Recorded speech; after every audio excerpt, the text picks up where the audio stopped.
जगत सारा क्षणिक है और आत्मा एक नित्य है।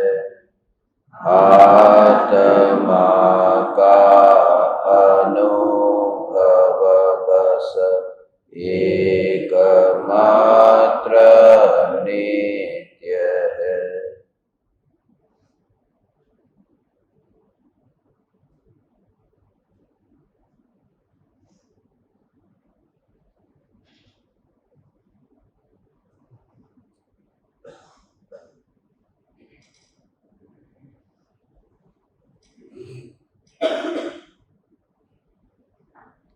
पहली शंका।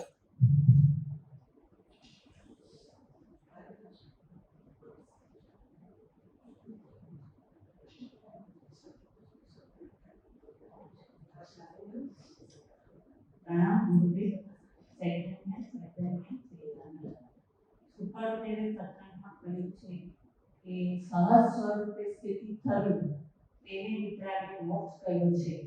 તો એ સહજ સ્વરૂપનું જરા વિશેષ સમજાવશો. અને બીજું સંવત્સરીનું meaning સમજાવશો. સંવત્સરી પ્રતિક્રમણ જે કરીએ છીએ એનો meaning.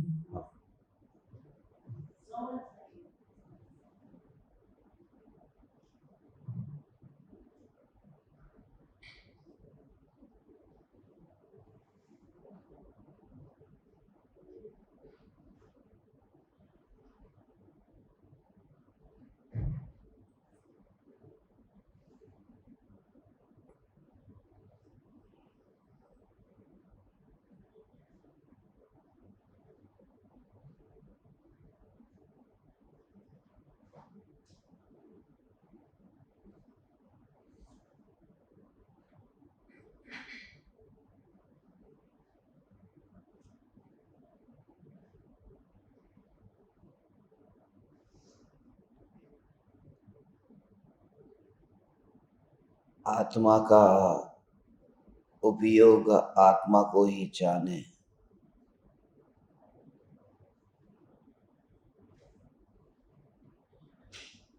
इसी में आत्मा की शोभा है। सहज रूप से जो जानना होता है, इस सहज रूप ज्ञान के प्रवाह में बिना किसी विकल्प के, बिना किसी चेष्टा के ज्ञान में सहज ज्ञान की अनुभूति ही मोक्ष है।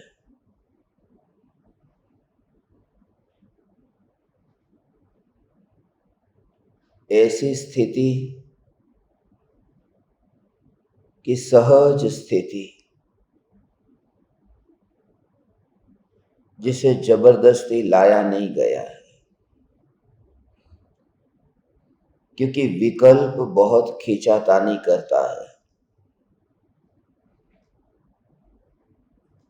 इंद्रियों के विषयों को पाया था, विकल्प से पाया था, भोगा था, विकल्प से भोगा था। इस वजह से ऐसा भ्रम होता है कि आत्मा को भी मैं विकल्प से पालूंगा।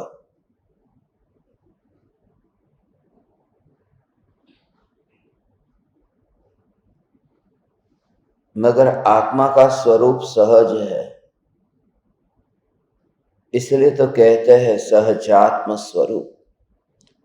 आत्मा का स्वरूप सहज है, आनंद भी सहज है। सहजानंदी शुद्ध स्वरूपी अविनाशी हूं।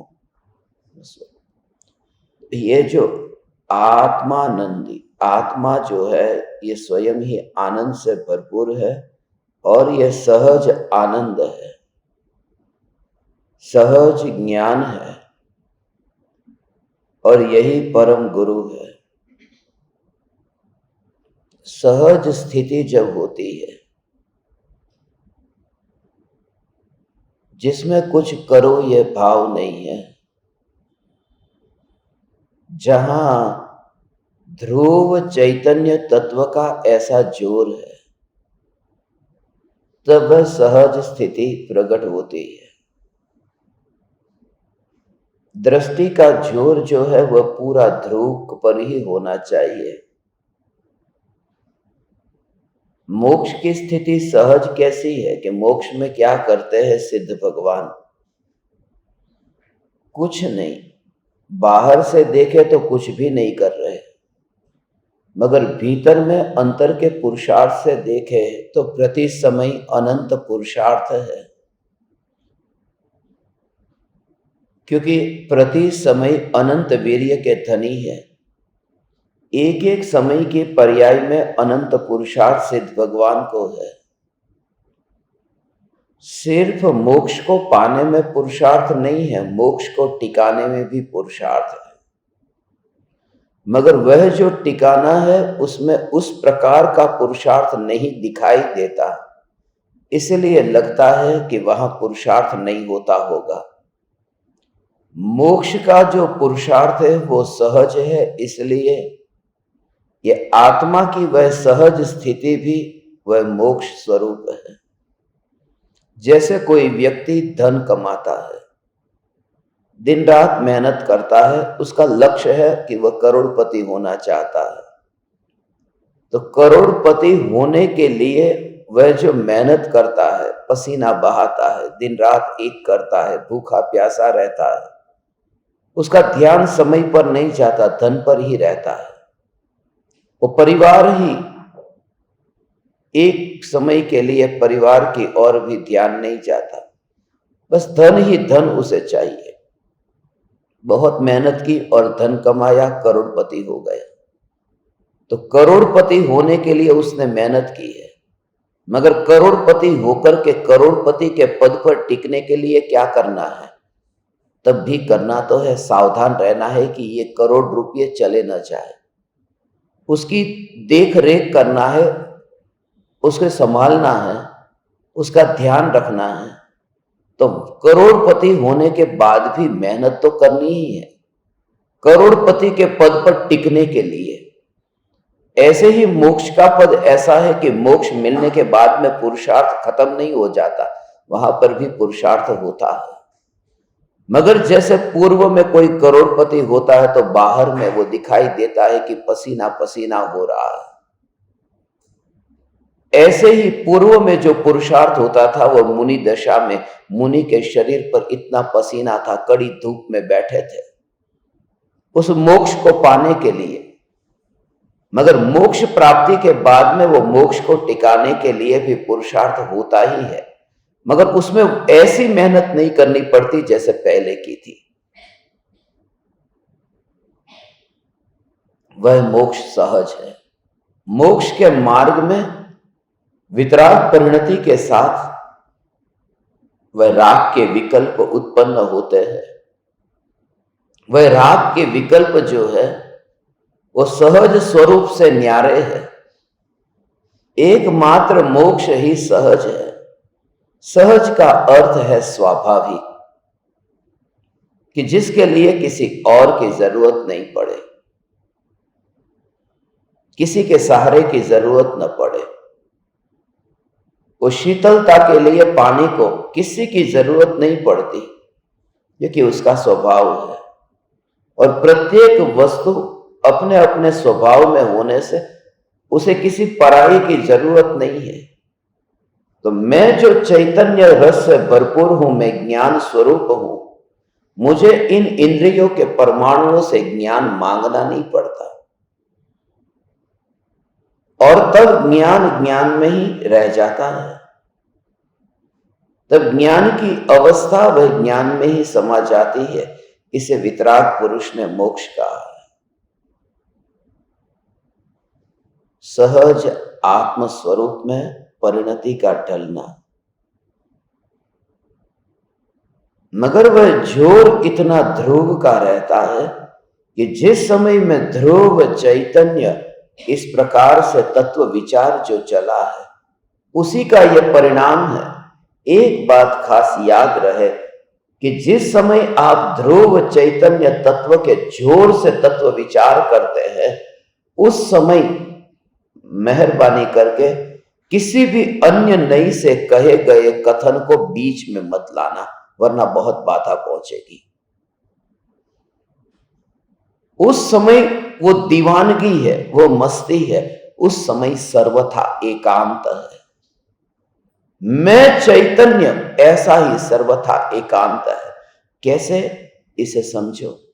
क्योंकि जब चैतन्य तत्व विचार करो कि मैं भगवान आत्मा ज्ञान स्वरूप हूं,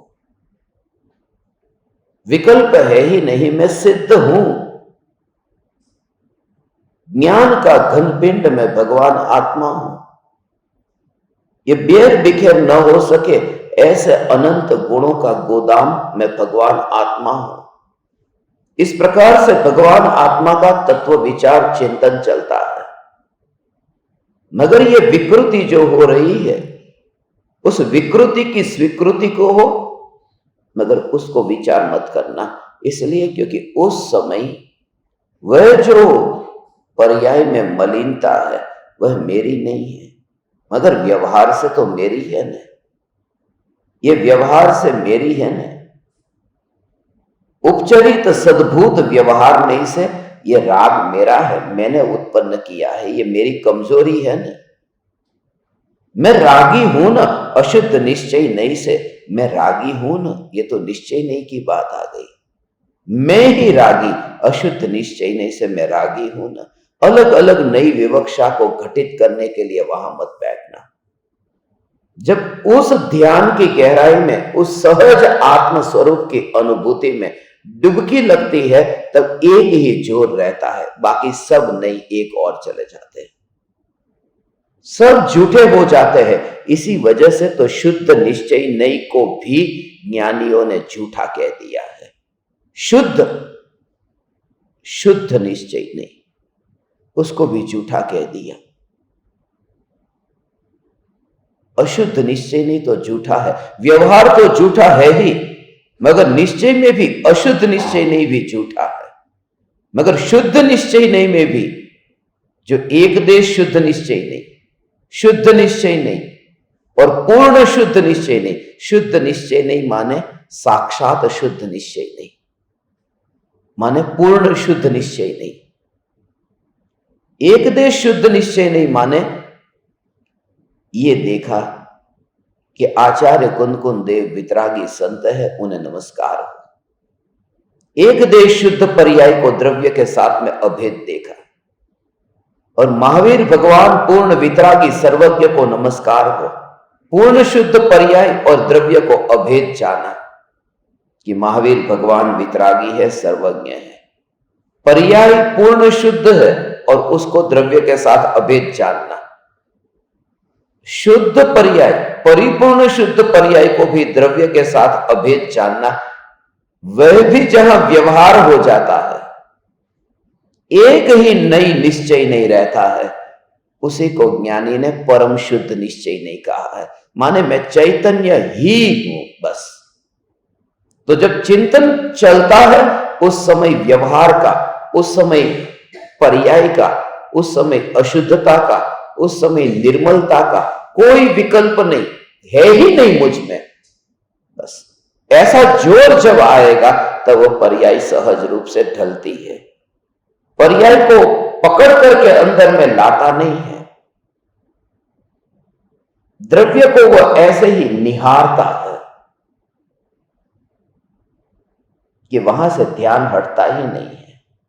आंख को कभी ऐसे पकड़ करके मैं अभी यहां से हटाऊंगा नहीं, ऐसे ही पकड़ करके रखता हूं, ऐसे ही मैं खुली रखता हूं, कभी ये विचार नहीं आया। आंख को छूना नहीं है, छूने जाओगे तो खुली है वह भी बंद हो जाएगी। सिर्फ हीरे की इतनी महिमा है कि आंख यहां घूमती ही नहीं है, आंख वहां रहती है, वो स्थिर रहती है, उसकी स्थिति एकाग्र है, इसलिए क्योंकि वहां महिमा हीरे की है। ऐसे ही ये दृष्टि इतनी केंद्रित हो जाती है, जब ध्रुव की महिमा आती है दृष्टि को मोड़ना नहीं पड़ता। ध्रुव की महिमा से दृष्टि मुड़ती है, और ध्रुव की महिमा तब आती है जब प्रत्यक्ष दर्शन हो। प्रत्यक्ष दर्शन तब होते हैं कि जिन जिन कारणों से बाहर की ओर ध्यान जाता था उसको काट दिया, एक और कर दिया कि व्यवहार से मैं वैसा हूं, व्यवहार से मैं संसारी हूं, पापी हूं, अधूरा हूं, मैं मोक्ष में जाऊंगा तो पूर्णता को प्राप्त करूंगा। ये सब व्यवहार है, व्यवहार से ऊपर उठना।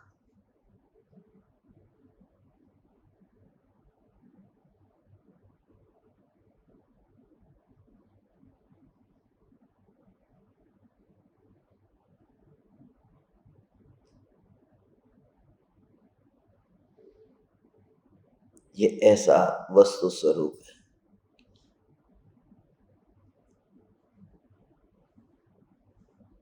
उसे खाली नहीं रहता, वो उसकी आंख के सामने वह हीरा है, मगर आंख में कोई भी उसने छेड़ा भी नहीं। आंख को छेड़े बिना, आंख को छुए बिना हीरे से ध्यान हटता नहीं है। दृष्टि केंद्रित हुई है, पलक भी झपकती नहीं है। ऐसा जब दर्शन होता है कि वहां एक पल के लिए भी ये पलक यदि झपक जाए तो उतना दर्शन से वंचित रहूंगा। इसलिए ज्ञानी को जो न्यायक की पकड़ ऐसी हुई है कि मैं न्यायक देव, मैं न्यायक देव, मैं न्यायक देव, जबरदस्ती खींचातानी करके नहीं, वो सहज सहज सहज। मोक्ष में वहां बैठने के लिए क्या किया है? कुछ भी तो नहीं, वो सहज विराजमान हुए। वह 7 राज्यों की दूरी एक समय में हो गई, एक समय में 7 राज्यों पार हो गए। और किसी के बिना वो सहज, किसी के बिना कर्मों का नाश। सिद्ध भगवान कहां होते हैं? लोक के अग्रभाग में होते हैं, मगर असल में सिद्ध तो मध्य लोक में होते हैं, क्योंकि शुरुआत मध्य लोक से हुई थी। ऊपर जाकर के आत्मा कर्मों का क्षय नहीं करता, मध्य लोक में यहीं पर ही कर्मों का क्षय हुआ, सिद्ध हुआ, तब 7 राज्यों की यात्रा हुई। फिर अनंत काल तक रहते वहां है, मगर यह भूमि तो सिद्धों की भूमि है, मध्य लोक में मोक्ष होता है। इसलिए वो जो कर्म है उन कर्मों का निमित्त भी नहीं है ऊपर जाने में। संसारी को तो निमित्त है यहां से ऊपर स्वर्ग में जाए, नरक में जाए, क्योंकि कर्मों की सत्ता भी है और उसका उदय भी चल रहा है, उदय निमित्त भी बनता है। मगर मोक्ष की यात्रा में तो कर्म ही नहीं रहे, अकेला आत्मा लोकाग्र जाता है, वो सहज जाता है। सहज का अर्थ जहां कोई निमित्त न हो, उपयोग अंतर में समा गया, उसकी जो स्वाभाविक दशा थी वो प्रकट हो गई, उसी का नाम मोक्ष है। मोक्ष में दूसरों का निमित्त नहीं होता, इसलिए तो लोकाग्र शिखर पर सम श्रेणी में विराजमान होता है आत्मा, किसी का सहारा लिए बिना। और एक समय सेकंड के असंख्यातवें भाग जितने काल में 7 राज्यों की ऐसी दूरी तय कर दे, न विकल्प है, न कर्म है, न कोई चेष्टा है, और फिर भी यह कार्य होता है। इसलिए तो आत्मा को ज्योति के साथ में तुलना की है, ऊर्ध्वगमन के कारण, कि ऊपर की ओर जो गति करती है वह ज्योति ऊपर की ओर उठी है। मैं 7 राज्यों की यात्रा ऐसे पार करूंगा। भगवान सहज रूप से ज्ञान को अंतर की ओर मोड़ने दो, मोड़ो मत।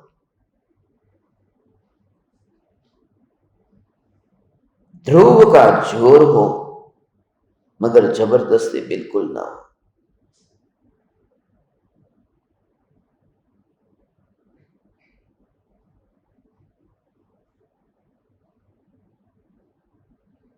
असल में अब जो संवत्सरी का प्रतिक्रमण करते हैं, संवत्सरी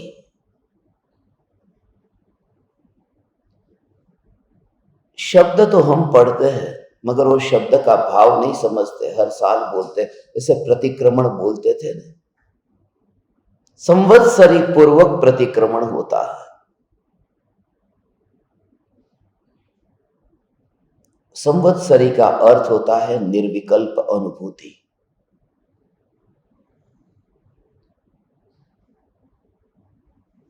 क्योंकि जो सहज सत्ता स्वरूप, सहज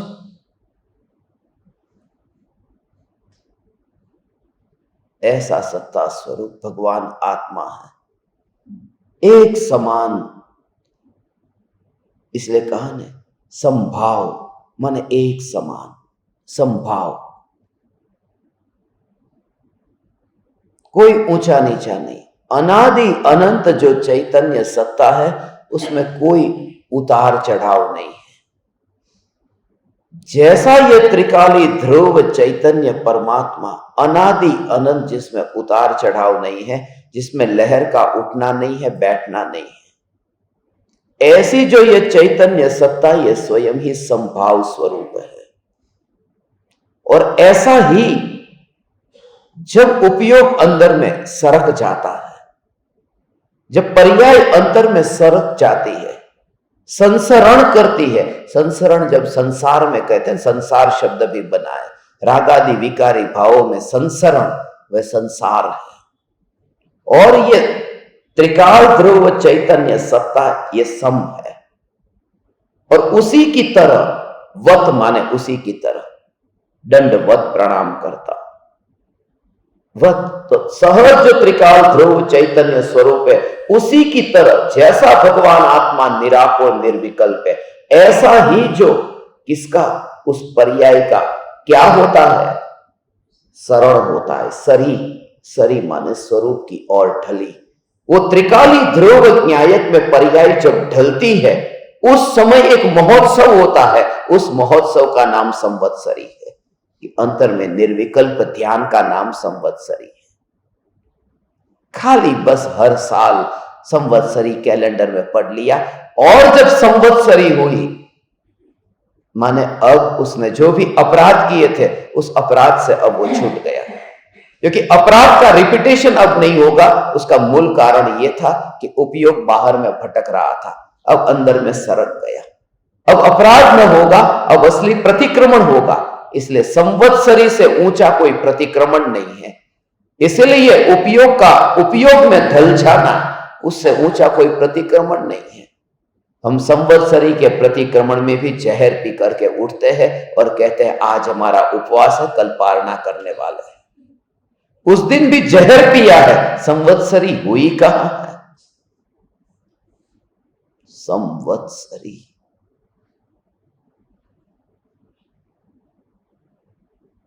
और ये तो इनको विचार भी आया पूछने का। मैं नहीं जानता कि आप में से किसी को पता होगा, होगा तो दो चार को होगा, मगर सभी को तो होगा ही नहीं। संवत्सरी अंतर में ये पर्याय स्वरूप की ओर ढली, शरण करती है, सरक जाती है, वही त्योहार है, उत्सव है। दूसरी शंका,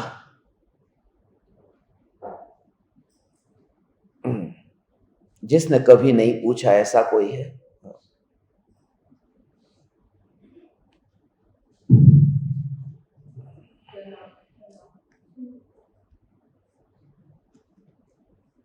जी प्रणाम प्रणाम प्रणाम। चैतन्य चैतन्य चैतन्य। मैं जब बहुत दिनों से जब कांति इधर आती थी तब से मुझे बहुत दिक्कत होती थी, जाति कम है, मुझे भी जागरूकता बन गई। फिर सरों से भी पूछती थी, पुष्पा बहन से भी पूछती थी, तो जागरूकता बनी रही। फिर जब मैं पंच कल्याणक में आई ना पुष्पा के साथ, सबके साथ, तब मैं देखिए यही धर्म और जो उस समय से जो आनंद की लहर मेरी उठी, उसके बाद से मेरा ये जो अभी 23 दिनों का जो मुझे सहयोग मिला है, हमारे सब ने मुझे 23 दिनों के लिए वो कर दिया। तो मेरे को नहीं मालूम था कि मेरे हस्बैंड भी बोल देंगे, तो होते नहीं, मैं परेशान वही ना। तो वो भाव तो आया, लेकिन जो मैं आपका शब्द सुन रही हूँ वो चतुर्थ काल का है, वो कभी कभी सुनी से नहीं थी। और जब मैं अभी बेरूप में आई हूँ, और जब से आपको गुरु बनाने का भाव बिल्कुल, और आप बोल रहे हो कि 30 तारीख को, दिसंबर 30 तारीख को मैं चला जाऊंगा। तो मुझे ऐसा लगा मैं प्ले ग्रुप में भी आई नहीं और ये चले जाएंगे, फिर मैं सीखूंगी किसे, फिर गुरु किसको बनाऊंगी, तो मैं तो अधूरा रह जाऊंगी। और जबकि मेरा 6 साल से कीर्तन चल रहा था, नहीं चल रहा था ऐसी बात नहीं है। कांति बहन से जब आप ये जाती थी तो हम लोग पूछते थे, स्वरूप बहन से पूछते थे, पुष्पा बहन से, ये मेरा योग ही नहीं बना था। तो इसका मुझे बहुत ये हो रहा है कि मैं जो अधूरा छोड़ कर मुझे चले जाएंगे तो मैं कैसे सीखूंगी। क्लास लंबी भी नहीं करनी, हम तो ये ढूंढते हैं, कृपया समाधान दीजिए।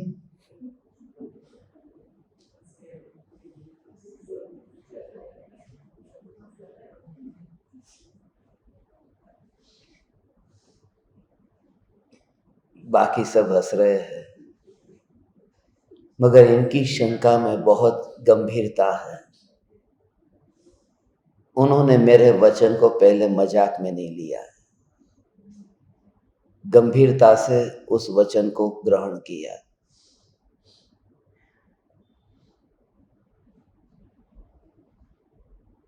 मैंने डेट तो आज तक कभी नहीं बताई। 31 दिसंबर के दिन डेट बोला है, उस दिन मरूंगा।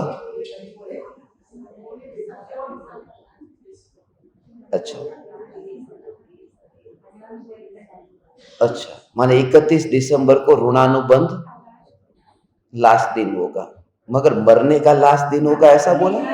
हाँ, ओके।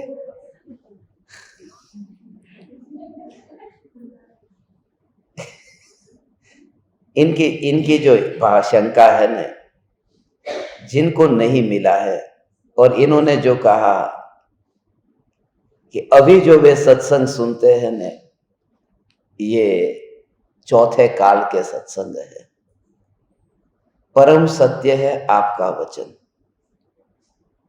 ये चौथा काल का सत्संग है, ऐसा भी भाव मुझे तब आता है जब बाहर देखता हूं।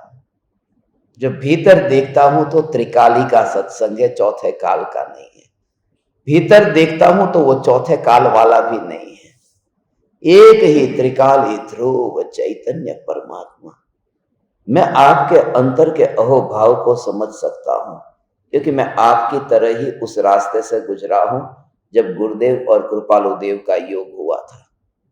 जब गुरुदेव के मुख से ये वाणी सुनी थी, तब ऐसा ही लग रहा था कि हमारा तो कितना दुर्भाग्य कि हम तो गुरुदेव के दर्शन भी न कर सके। हम तो कृपालु देव की कोई वाणी भी नहीं सुन सके।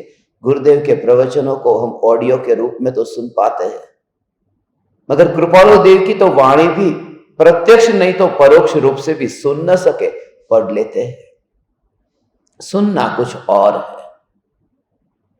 पढ़ने की तुलना में सुनने की महिमा अधिक है, इसलिए प्रत्यक्ष गुरु की महिमा है। परोक्ष गुरु शास्त्र लिखकर छोड़ करके जाते हैं, मगर उन्हें हम सुन नहीं पाते। इसलिए पढ़ने से ज्यादा महिमा सुनने की है। इसलिए तो ज्ञानियों ने केवल ज्ञान के बाद में महिमावान जो ज्ञान कहा है उसे श्रुत ज्ञान कहा है। लिखित ज्ञान नहीं कहा, श्रुत ज्ञान है। और श्रुत ज्ञान की महिमा है सुना हुआ ज्ञान, वो श्रुत की महिमा है। और उसका और एक गहरा कारण है, श्रुत प्रत्यक्ष योग में जो सुनते हैं उसकी महिमा है कि जो लिखा गया ज्ञान है उसमें हम गुरु के वचनों के भाव को समझना हो तो बहुत मुश्किल होता है। किस वचन पर, किस शब्द पर कहां कैसा जोर देना पता नहीं चलता। वो पता चलता है प्रत्यक्ष योग से। जैसे यहां पर वाक्य लिखा हो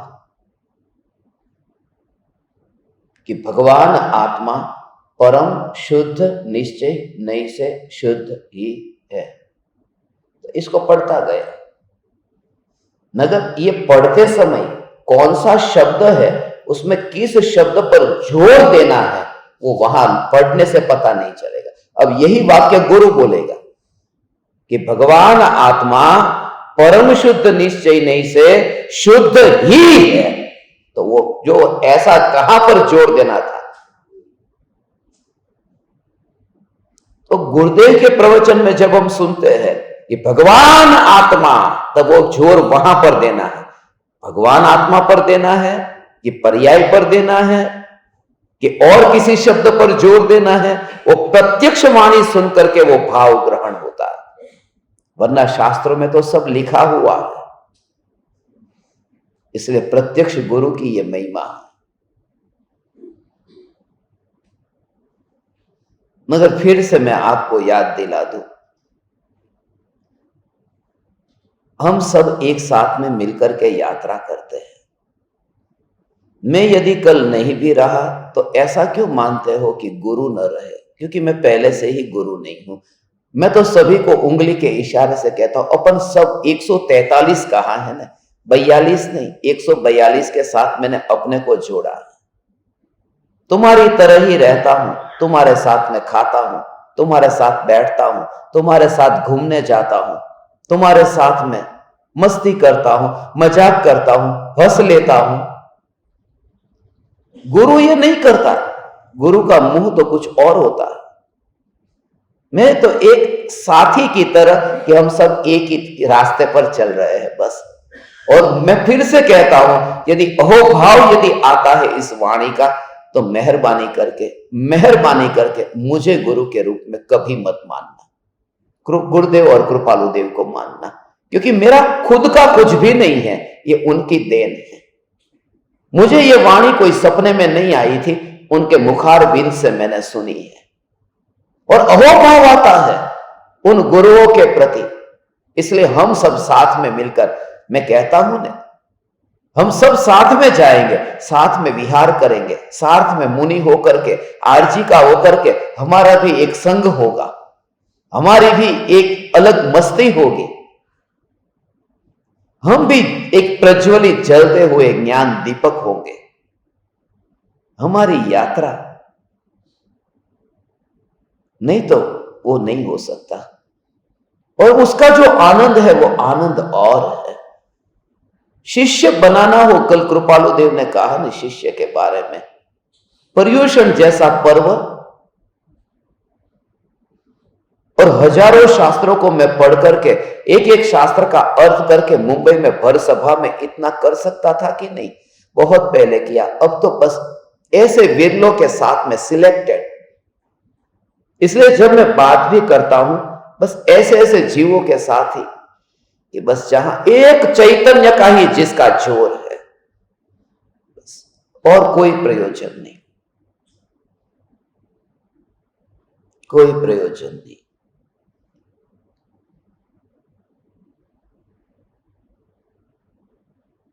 उसमें है ना, स्वयं में कोई भी ऐसे, मेरे में ऐसे गुण नहीं है। मैं तो कहता हूं मेरे में गुरु के गुण नहीं है। गुरु के गुण तो मैं प्रकट करना चाहता हूं, नहीं है, फिर भी लोग गुरुदेव गुरुदेव गुरुदेव करते रहते हैं। ये तुम्हारा अज्ञान है। मैं तो साफ शब्दों में कहता हूं ना, धोखा नहीं दूंगा। मैं गुरु नहीं हूं। मुझ में क्रोध है, कितना क्रोध आता है। जब क्रोध आता है तब बच्चों को पता है, इतने चाटे मारता हूं। मुझे क्रोध आता है कि बैग उठा करके भाग जाता हूं, फिर दोबारा महीनों महीनों तक, बरसों तक यहां पर वापिस नहीं आता हूं। मुझ में क्रोध है, मुझ में सभी विकृतियां है। मैं गुरु नहीं हूं, मगर जो वाणी गुरुदेव ने कही है उसका जो भाव में समझा हूं, उस भाव में कहीं भूल नहीं है, इसलिए ये बोलता हूं, वरना प्रवचन भी क्यों देता।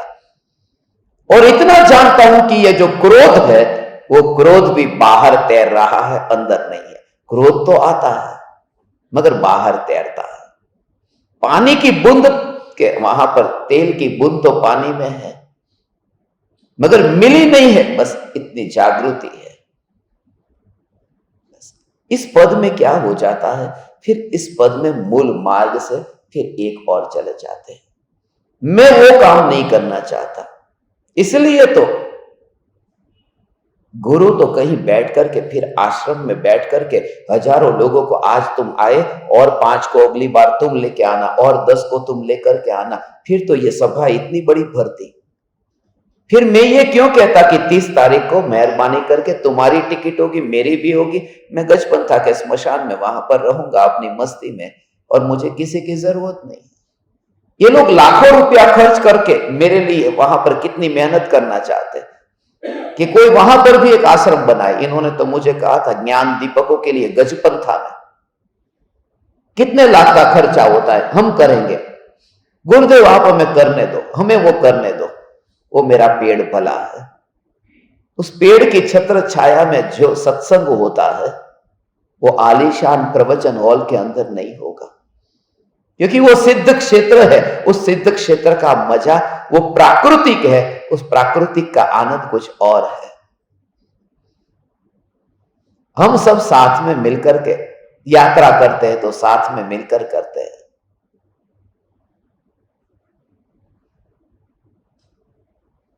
ज्ञान दीपक भोजन कराने आते हैं तो मैं भी उनको कह देता हूं कि साथ में ही बैठ जाओ, इनको कभी कह देता हूं साथ में बैठ जाओ, लाडले कहता हूं तू भी इधर ही नाश्ता कर ले, चल यार। और वो भी इस वजह से कि स्वास्थ्य की वजह से मेरा जो खाना बनता है उसमें कुछ वस्तु अलग होगी जो आपकी थाली में नहीं होगी, और वो भी एक अनादर है कि मैं कुछ अलग खाऊं और आप न खाए, और सबके लिए वो बनाना संभव ना हो। इस आदर के कारण आपके साथ में रोज नहीं बैठता हूं। ऐसा नहीं है कि कोई विशेष पद चाहिए, सिर्फ इतना ही है कि किसी को इस निमित्त से भी मैं नहीं कुछ विकल्प कराना चाहता कि मेरी थाली में यह वस्तु है, वो भी एक आदर के कारण।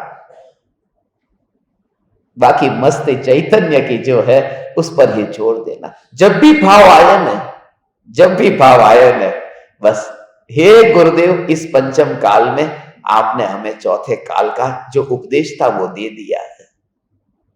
बस बस आनंद है, आनंद है। नहीं तो कितना लोगों के घर पर, इतने लोगों के घर पर आपने आत्मसिद्धि शास्त्र मिशन की डॉक्यूमेंट्री देखते हैं। बहन जी भगवान ये हाथ के जो है ना, ये हाथ के ये पूरे ऐसे कुमकुम से ऐसे करके फिर ऐसा होता, फिर मेरे पैर के अंदर वो लोग ऐसा करते थे, फिर उसमें ऐसा वो कुमकुम के वो पैर पूरा करके फिर वहां पर पगला होता था, ऐसा पगला। और वो पगला जब ऐसा, और फिर वो मढ़ा करके कपड़ के ऊपर फिर वो अपने घर में मंदिर में रखते। सूरत से वो शुरुआत हुई थी, जब आत्मसिद्धि की स्थापना वहां सूरत में हुई थी। हम सब ज्ञान दीपक, उस समय तो ज्ञान दीपक नहीं थे, मगर सब ज्ञान दीपक जो अभी है मुंबई के, वो भी उस समय साथ में आए।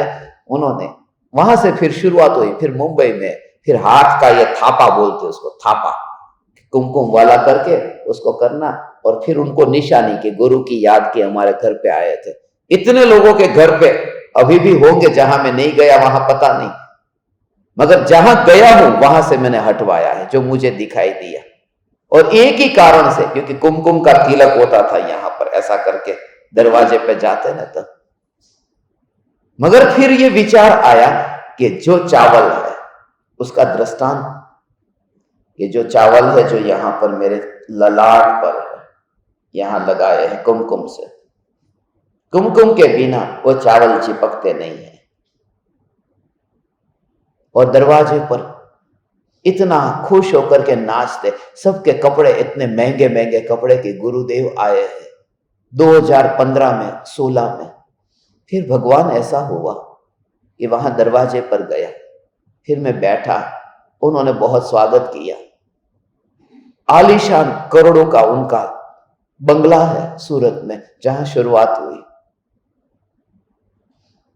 वो घटना जैसे ही मुझे खिड़की खुली वहां पर, अब मैंने उनको फिर कहा कि हे भगवान, ये जो शरीर का स्वागत हुआ, ये टीका टीला ये देह को लगाया है, ये देह को लगाया। अब चावल जो है वो थाली में लिए थे उन्होंने, थोड़े 4-5 चावल इधर लगे और बाकी के चावल वहां थाली में रह गए, वो पकेंगे फिर खाना खाने में। जिस यहां पर वो चावल चिपके हैं और बाकी के चावल उधर है, उसका खाना बना दिया और मेरी मृत्यु हो गई है। मेरी मृत्यु के बाद में वहां पर शरीर जल गया है, वो जली हुई जो राख है, यही राख जो बचे हुए चावल को पकाया है, यदि वो राख उड़ती हुई आएगी, ये लोग जल्दी से खिड़की बंद करो, हवा बहुत आ रही है, कचरा आ जाएगा, चावल गंदा हो जाएगा। जिस राख को चावल से सम्मान किया था, जिस राख का सम्मान चावल से किया था, वही राख जब दोबारा आ जाए तो चावल गंदा हो जाता है। भगाओ इस राख को, दरवाजा बंद करो, खिड़की बंद करो। थोड़ी देर पहले दरवाजे से उस राख का स्वागत होता है और बाद में उस राख को ही फिर बंद कर दिया जाता है कि अंदर ना आ जाए, वो चावल गंदे ना हो जाए। थोड़ी देर पहले जो राख सारे घर को पावन करती थी, वही राख थोड़ी देर के बाद में चावल को, घर को गंदा कर देती है। और इतना ये क्षण भंगुर सब नाटक है, तो ये नाटक से ऊपर उठ करके हम कुछ ऐसा करें जिसमें एक ही चैतन्य ही हमारी पहचान हो। ये टीका, टीला, थापा, पगला, ये हमारी पहचान ना हो। इसलिए हमने ये निर्णय लिया कि मृत्यु तक कोई मैं टीका टीला ना लगाऊंगा, कोई थापा और कोई पगला ना करूंगा, मरते दम तक ये न करूंगा, बस न करूंगा। ये सब भीड़ इकट्ठी करने का एक उपाय है। और वो यदि करना होता तो लब्धि भी थी, शक्ति भी थी। भाषा ऐसे बोलता था परदेश की कि किसी में दम नहीं है, बरसों तक कोई बोलकर सीखे तो भी न बोल पाए। मगर वह भी देखा एक क्षण भंगुर, थोड़ी देर पहले बोलता हूं और शरीर गिर जाता है। देखा ना लोगों ने कि इतना क्षण भंगुर, ये बुद्धि कहां चली जाती है, फिर इसमें से भी ऊपर उठ जाए। ये तो आपने बात पूछी इसलिए कहा, बस गुरु है हमारे, गुरुदेव गुरुदेव गुरुदेव गुरुदेव, बस गुरुदेव। ऐसा चैतन्य चैतन्य चैतन्य चैतन्य चैतन्य, ऐसा चैतन्य का जोर। इसलिए तो वो जो विचार अंतर में चले, ગુરુદેવના પગલા જેવા છે। ગુરુદેવના પગલા, ગુરુદેવના એક કંકુથી પગલા લીધેલા છે કાનજી સ્વામીના, સોનગઢમાં રાખેલા છે પગલા। અને मैंने आपको भेजा हो तो मेरा भी पगला है। जितनी रेखा और जैसी रेखा जहां मुड़ रही है सेम है। मैंने भेजा था आपको, एक बार भेजा होगा कहीं, भेजा था ना, हाँ। ये दोनों का एक सा, कहां जहां जहां थोड़ा भी टर्न होगा तो अंगूठे के भाग पर, उंगलियों के भाग पर गुरुदेव का सोनगढ़ में देखो और ये मेरा लिया हुआ देख लो, एक भी रेखा अलग नहीं है। और फिर कहा कि ये गोरख धंधा है, इसे बंद करो, इसमें मजा नहीं है। वो जो चैतन्य की आनंद की मस्ती है कि मैं सिद्ध हूं, जिसका थापा और पगला नहीं हो सकता, वो मजा उसमें कहा है। वो मजा इसमें आता है, ऐसे पैर को अंदर करने वो मजा नहीं आता। मजा तो असली जो आनंद है, वो जो अंदर की चैतन्य की मस्ती में, ऐसा ऐसा जो आनंद है, जितना आनंद सहजता में जो आनंद है, वो आनंद उसमें नहीं है।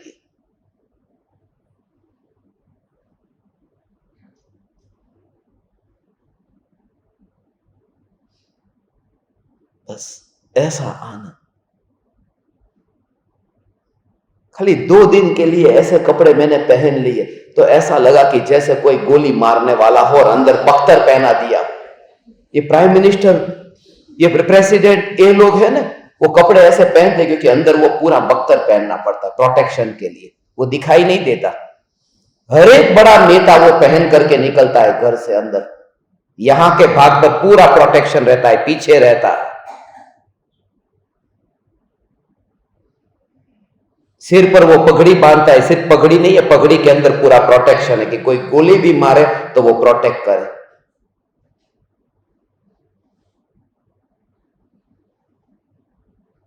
और कुछ ज्ञान दीपक गोली मारे, ऐसी ही हालत थी, इसलिए खुद नहीं पहना दिया। और जैसे ही पता चला कि वो अब नहीं है, हाँ अब उसकी जरूरत भी नहीं। मगर वो आनंद जो है ना, सहजता, सहजता, इसमें ये आसन में भी बैठ सकता हूं बस। उसमें तो सीधा पद्मासन में ऐसी रीढ़ की हड्डी के अलावा बैठना ही नहीं होता, हालत खराब होती।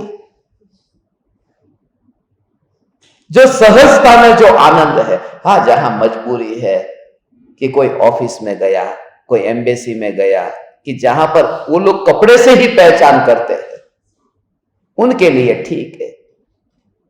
कहीं यूनिवर्सिटी में पढ़ाने गया, वहां पर परदेश में, तो वो यूनिवर्सिटी में तो वहां पर उनके लिए ठीक है। कहीं जहां जहां नेशनल लाइब्रेरी में गया तो वो ऐसे कपड़े में जाएंगे, पहले वो भाव भी नहीं देंगे, वहां पर उनकी दृष्टि ऐसी है, इसलिए वहां पर यही पहन के जाना पड़ता है। तो सहजता में शांति है, आनंद है।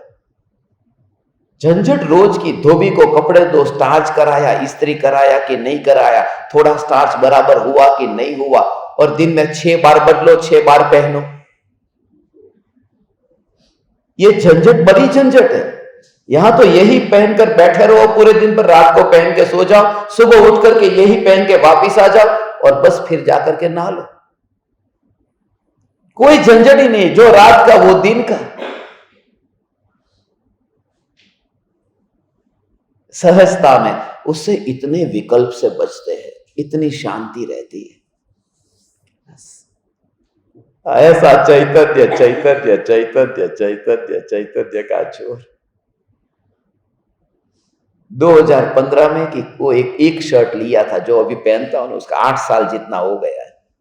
अब तो फटने आया है, या कॉलर से पूरा फट गया है पीछे से। विचार कर रहा हूं एक शर्ट अभी नया ले लो, फट गया इसके लिए, नहीं तो लेने की जरूरत नहीं थी। 8 साल हो गए। અમારે ગરીબ માણસોને પૈસા ન હોય ને એટલે અમારે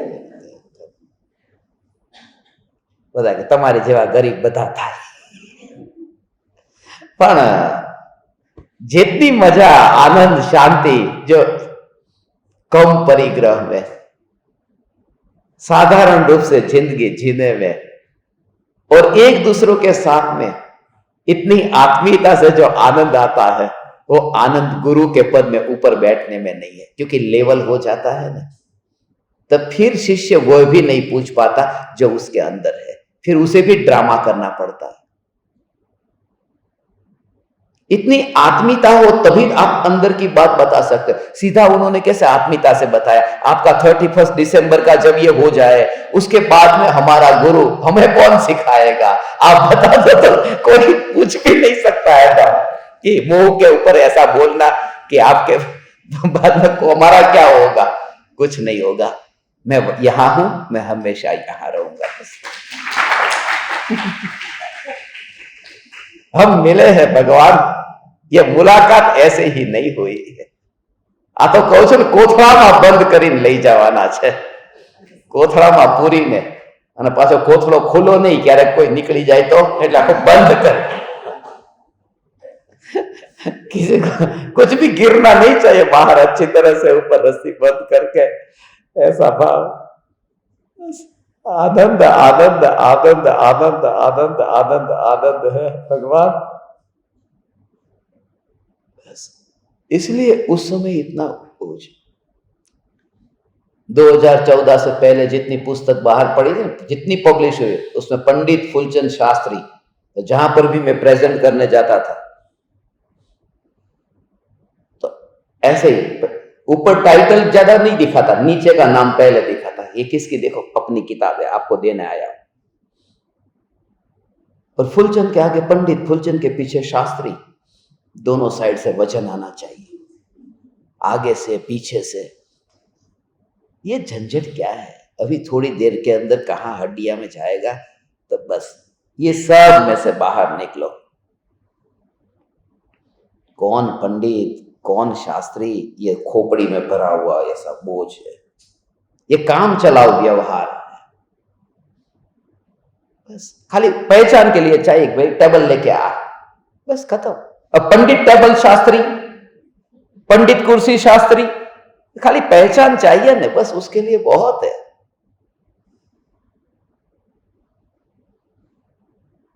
जी भी क्यों, इसके लिए मैं तो जी का भी मना करता हूं, राम बस। मगर जी लगाओ और भाई लगाओ, वो भाव नहीं आता। राम की भक्ति करता हूं मैं तो अहो भाव आता है। અને એમ કીધું રામજી ની ભક્તિ કરું છું, रामजी भाई या कौन है पाछा? ये लगता ही नहीं रामजी भाई कहते ही वो दशरथ पुत्र राम की बात चल रही है। होगा कोई यहां गली में रहता होगा वास में रामजी भाई છે ને, કોઈક તો હશે એકાદ રામ। हरेक गांव में रामजी भाई तो होते ही है। रामजी, श्यामजी, श्याम पिया मोरे रंग दे चुनरिया। और मीरा श्याम कहती है, हम कहते हैं श्यामजी भाई। इसलिए जितनी सहजता में जो आनंद है, एक बात याद रहो कि यदि फैलाना है तो यह सब ड्रामा करना पड़ेगा। सिकुड़ना है, क्वालिटी के साथ में रहना है, तो फिर इतना परिवार बहुत पर्याप्त है। हमारा इतना पर्याप्त है। ऐसा भगवान 8-8 घंटे का सत्संग रोज का, 9-9 घंटे, 8-8 घंटे बोलना हो जाता है, 1.5 घंटा, 2-2 घंटा,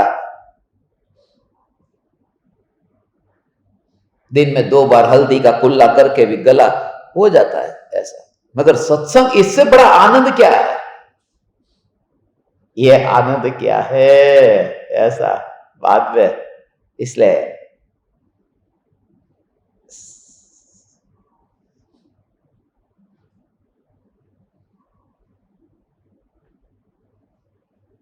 જ્યાં સુધી આમ अहोभाव से भरे हैं ने ये मार्ग मिला है। ये योग भी तभी मिला, आप पहले किसी और के साथ आए थे और फिर आप दोबारा आए। ये सब प्रकृति की व्यवस्था ऐसी है। धन्य भागी कि 31 दिसंबर से पहले इसी साल आ गए। ये हमारा ऋणानुबंध मुक्ति का मिशन चल रहा है 23 के साल में।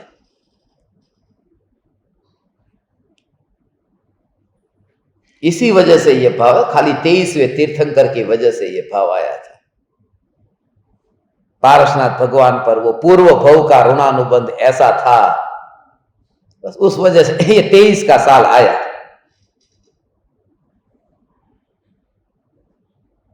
मुख्य कारण ये था। हमारा भी सभी का एक दूसरे के साथ में ऋणानुबंध है, वह पूरा होगा। ओ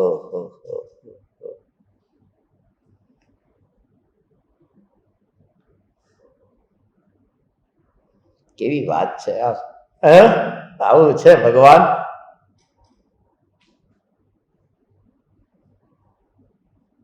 आपका कोई मित्र है, कमरे में साथ में है, और वो आपका कोई मित्र प्रवचन में जल्दी आ जाता है। यहां इतनी भीड़ होती है कि वो जल्दी आ जाता है और आपको पीछे छोड़ देता है। मगर जब आप यहां आते हो तो उसने उसके पास में ही एक सीट रोकी है आपके लिए। जब ये पता चले कि उसने सीट रोकी है तो आपको उसके प्रति ऐसा लगता है, मेरे को छोड़ के ये चला ही जाता है, रोज छोड़ के चला जाता नहीं, अच्छा है जल्दी चला जाता है, मेरे लिए जगह रोक देता है। यदि मैं जल्दी गया ना तो भी सिद्धशिला पर जगह रोकूंगा, तो चिंता को करते हो। मगर जगह तो रोकेंगे भगवान, ये पक्का पक्का और पक्का ये मार्ग तो है। ये हम नहीं जाएंगे तो कौन जाएगा? इस पद को और कौन पाएगा भगवान? अंतिम शंका ले लेते हैं, और किसी को कुछ कहना है तो। आपने पूछी कभी? नहीं, आज सबका नंबर आएगा।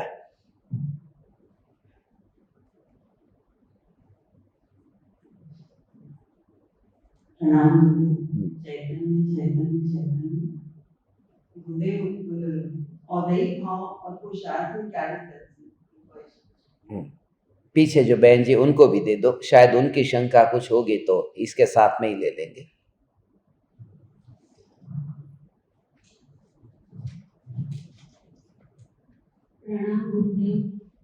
चैतन्य चैतन्य चैतन्य। गुरुदेव मेरी ये शंका की दिगंबर में लेडीज मूर्ति को नहीं छूती है, परंतु हम श्वेतांबर में मूर्ति पूजा को पक्षाल करते प्रथा इसको मन से समझेगी। और दूसरी शंका, गुरुदेव व्रत तप करने की ऊंची बहुत छोड़ने की कोशिश करते हैं तो भी नहीं छूटती, इसको कैसे छोड़ूंगी समझे। कहाँ से आया? भीलवाड़ा से।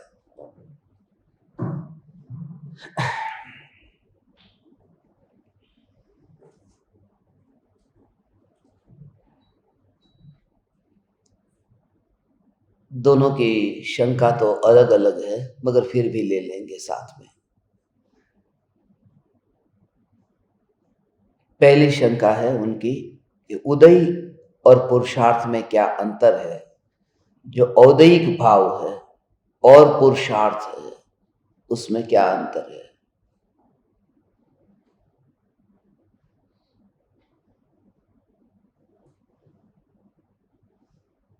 जो भी भाव आत्मा में विकारी भाव, मोहराग द्वेष के भाव उत्पन्न होते हैं न, वो औदयिक भाव कहलाते हैं। जो भी संयोग बाहर में प्राप्त होते हैं वे सब औदयिक भाव का परिणाम है। औदयिक भाव 14वें गुणस्थान तक ये औदयिक भाव रहता है, क्योंकि कर्म के उदय से होने वाला भाव औदयिक भाव है। मगर उसमें जो पुरुषार्थ है वो क्या है कि जो कर्म के उदय से होने वाला औदयिक भाव है, उस औदयिक भाव को न्यायिक भाव में मिलता हुआ न देखना, इसी का नाम पुरुषार्थ है। न्यायिक को और औदयिक भाव को, ये दोनों को अलग देखना, ये पुरुषार्थ है। कि जब भाग्य में होगा तब होगा, पुरुषार्थ भी तो जब उदय उसका आएगा तो होगा, ऐसा नहीं।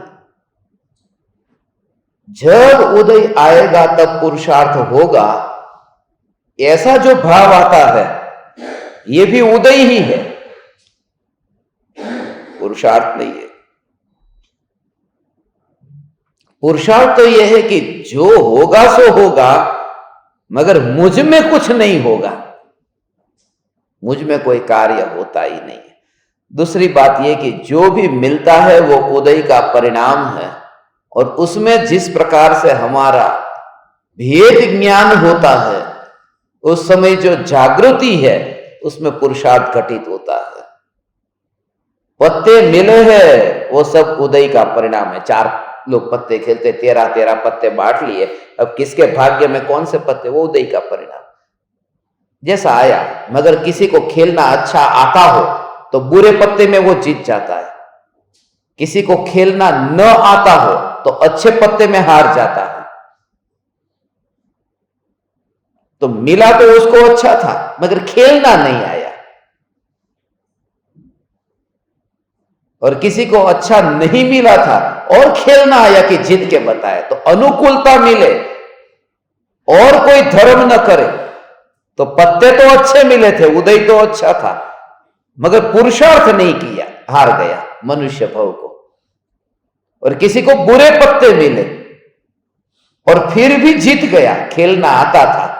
ये परम कृपालु देव जिनको ऐसे बुरे पत्ते मिले, बुरे पत्ते माने इतनी बीमारियां, इतनी प्रतिकूलता, इतना अल्प आयुष्य, ऐसा सब प्रतिकूलता, और फिर भी उसमें जीवन जी लिया तो जीत जाते हैं।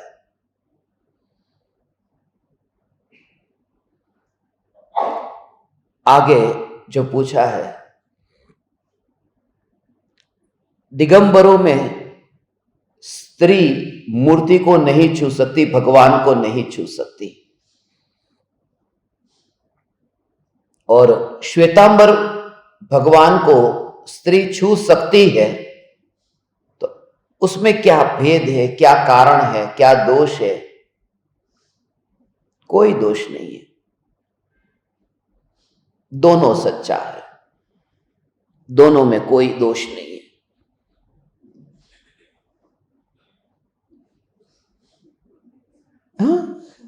आप होश में है कि दोष में, पता, दोनों में कोई दोष नहीं है। सच कहता हूं, श्वेतांबर मंदिर में जाकर के जो स्त्री भगवान का स्पर्श करती है वहां पर उसमें कोई दोष नहीं है। इसलिए क्योंकि वहां भगवान है ही नहीं, राजा है, भगवान किधर है? आभूषण पहने हैं, कपड़े पहने हैं, मोर मुकुट की तरह मुकुट वगैरह पहने हैं, तो भगवान को तो ये होता नहीं है, तो राजा है। खाली इतना है कि कोई स्त्री अपने पति को छोड़कर किसी राजा को छुए तो उसका पाप लगेगा, मगर भगवान को छुआ उसमें भगवान तो है ही नहीं, तो क्या छुआ? इसलिए आश्चर्य नहीं लगता कि क्यों छूते हैं ये भगवान। भगवान दिखना तो चाहिए ना। बाकी की बात बाद में करूं कि पहले भगवान किधर है ये बता।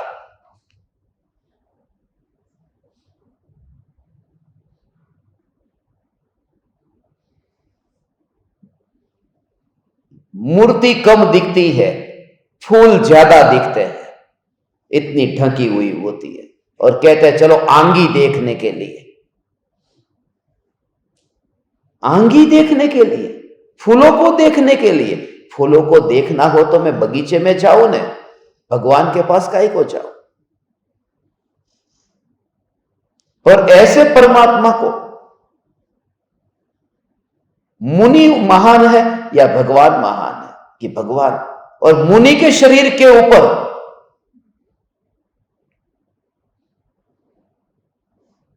मुनि के शरीर के ऊपर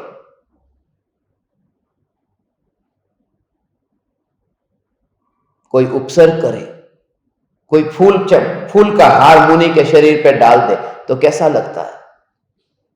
कि मुनि पर उपसर्ग कर दिया। जो मुनि धागे का परिग्रह नहीं रखते उन मुनि पर फूलों का ये हार पहना दिया, ये मुनि पर किया गया उपसर्ग है।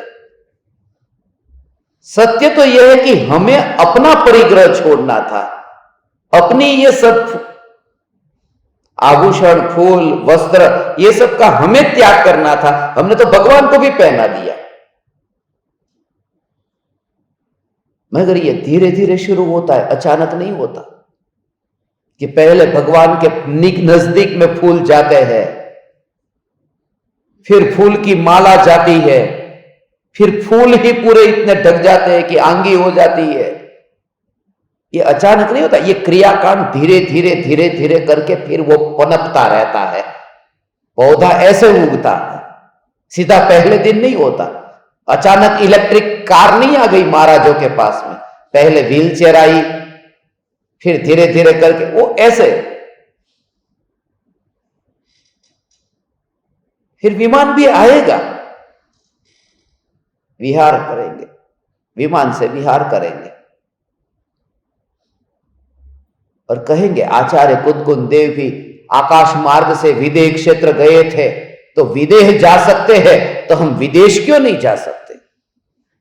आकाश मार्ग से आगे जाकर के ऐसे ही तो 7.5 करोड़ नरक में जाएंगे। ये ऐसी ही हालत होती है, धीरे धीरे पनपता है। पहले नजदीक ऐसा फूल रखा, इसलिए जहां पर वो वितरागी परमात्मा के आगे भी फूल रखते हैं भगवान के चरणों में, वहां पर भी वो धीरे धीरे धीरे ऐसा ही होने वाला। अभी शुरुआत है, एक फूल लाए, अभी एक तो खाली प्रतीक के लिए, प्रेम का प्रतीक है फूल, लाओ, फिर 2 लगाओ, 3 को चढ़ाओ, फिर धीरे धीरे बढ़ता जाएगा। ऐसे ही तो ये अभिषेक का हुआ न श्रवण बेलगोला में। कितना अभिषेक के समय कितना गन्ने का जूस, आम का जूस, इतना जूस, और पहाड़ से पूरा गिरता है, कितने कीड़े मकोड़े अंदर मरते हैं।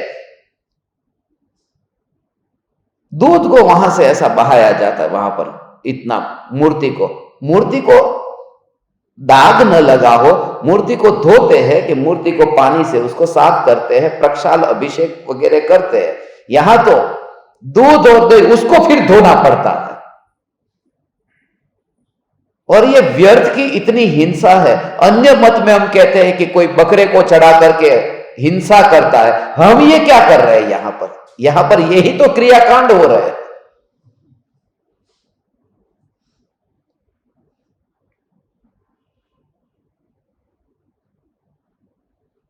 पहले से ही रोक दो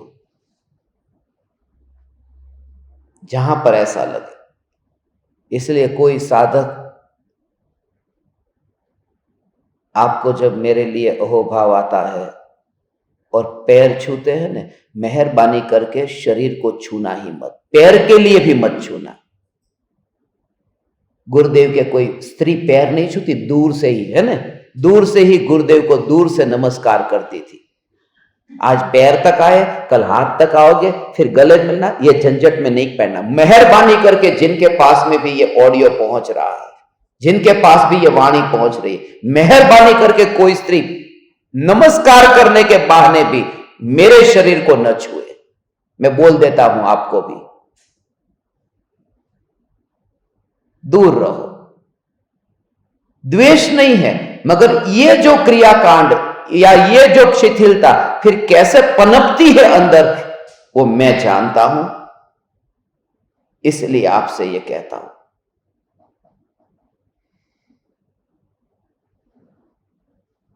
स्त्रियों से इतना दूर, जब हम गृहस्थों को रहना चाहिए, जिसने दीक्षा नहीं ली, तो मुनि को तो कितना दूर रहना है, और मुनि को स्त्री से दूर, तो वो तो परमात्मा हो, उनको स्त्री कैसे छुएगी? वास्तव में वहां परमात्मा नहीं है। मुनि के स्त्री छुएगी, महाराज साहब को छुएगी तो कैसा लगेगा? ये तो भगवान है, तो भगवान को छूने जाए, वो ठीक नहीं है। 9 अंगे भगवान की पूजा करे, ऐसे भगवान को छू छू करके। और छूने की जरूरत क्या है तुम्हें? दूर से ही भाव है ना तुम्हारे, तो मर्यादा में रहकर भाव से नमस्कार कर लो ना। छूना जरूरी है क्या?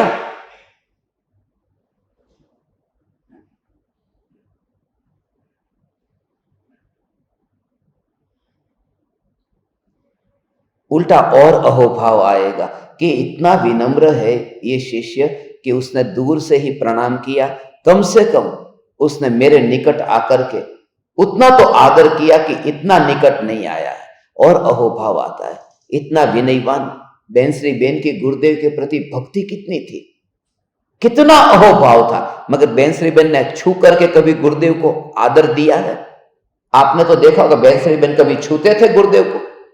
जब एक गृहस्थ अपने गुरु को नहीं छूते हैं, तो हम गृहस्थ स्त्री भगवान को कैसे छुएगी?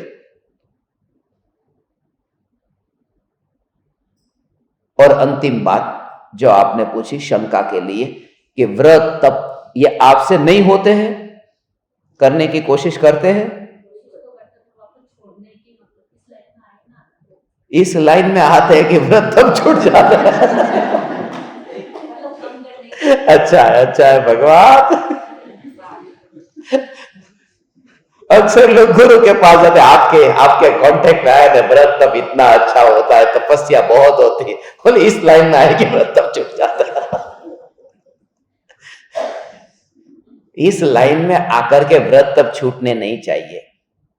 ये लाइन जो है ना, ये व्रत तब छोड़ने का सिखाती ही नहीं है। ये लाइन तो व्रत तप में धर्म मानना छोड़ना कहती है। धर्म की मान्यता छोड़ो, क्रिया कांड में धर्म जो माना है उसे छोड़ना है। क्रिया थोड़ी छूटती है। गुरुदेव भी पूजा करते थे, कृपालुदेव भी मंदिर में जाते थे।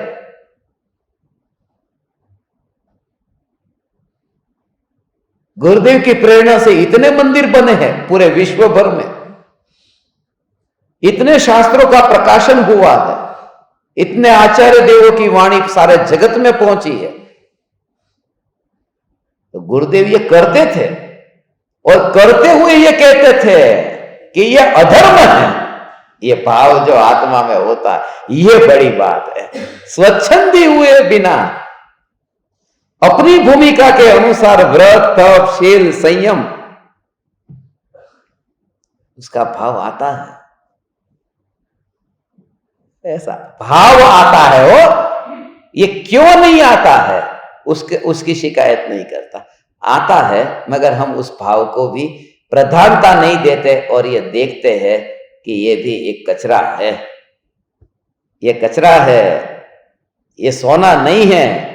ध्यान की अग्नि में जब मैं अंतर में जाऊंगा तब ये कचरा भी जल जाएगा। मगर कचरा है ये श्रद्धा में तो मानू। जब छूटे तब छूटे, क्रिया तो जब छूटेगी तब छूटेगी, मगर क्रिया में धर्म की मान्यता तो पहले छूटे।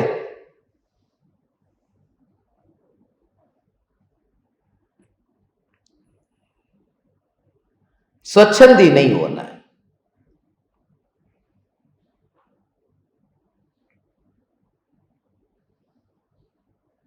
क्रिया करो, भाव आता है तो करो।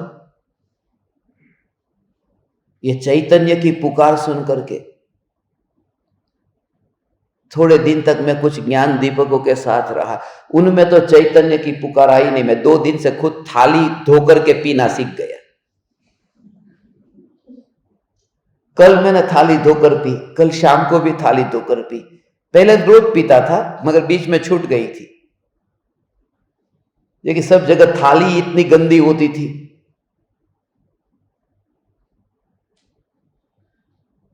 मगर कल एक भाव आया था, वो बता दूं।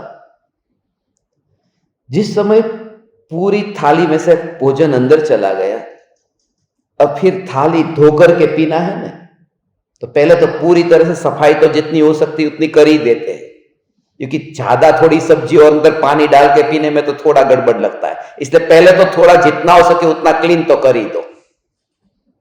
ये पूरा जो मन में जो भाव चलता है कि जितना मैन्युअली क्लीनिंग होता है उतना मैन्युअल क्लीनिंग कर दो। फिर अब जो जितना थोड़ा बहुत बचा है उसमें पानी डाला और उस पानी को डालकर अच्छी तरह से धो दिया, बिल्कुल अच्छी तरह धो करके आंख बंद करके पी गया। जब रसगुल्ला जब सामने आया तो आंख बंद करके नहीं खाया, वो जो पानी उसे आंख बंद करके पी गया। ये जो भेद, ये अधर्म है, ये भेद अधर्म है। तो उस समय ये जागृति कि जो अंतिम वो पानी जो घुला मिला करके पिया है उसमें से अरे वाह कितना मीठा है, कितना टेस्ट आ रहा है, कितनी सुगंध है, ऐसा भाव कभी आता है? पिताजी के स्वर्गवास के समय जो भोजन करते हैं ना उसमें जो पीते हैं ऐसे पी जाते हैं, बस ऐसा मुंह करके पानी पीते। कोई उल्लास थोड़ी होता है पीते समय, पानी पी रहा हूं, कैसा पानी, मजबूरी लगती है। ये तो ज्ञानियों ने तपस्या कही है ना, इसलिए ये करते हैं। थाली धो करके पीना चाहिए। कितने आंबिल का फल मिलता है। एक थाली धोकर पिए तो इतना आंबिल। एक देरासर में पढ़ा था, आपने भी पढ़ा होगा क्योंकि मेरे से ज्यादा आप गए। कितना पुण्य बनता है।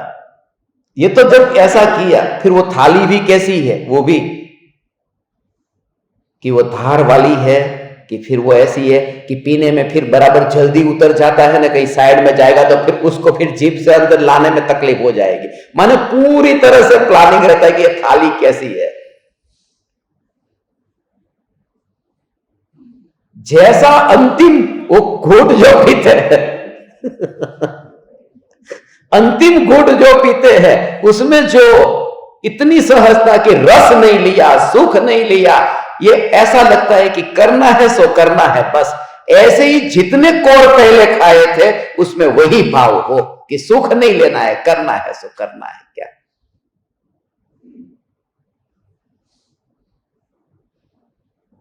कोई कहे आप थाली धो के पीते, हम तो एक एक कोर को धोई हुई थाली की तरह ही अंदर डालते हैं।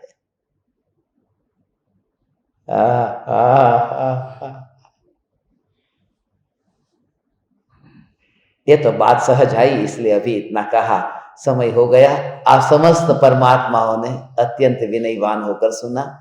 बहुत खुश हूं, आपका ही बेटा हूं, आपका साथी हूं और मोक्ष पद की प्राप्ति के लिए सही यात्री है, मुसाफिर है।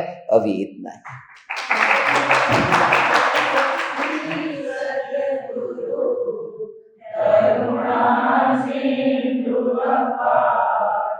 आप अमर कर प्रभु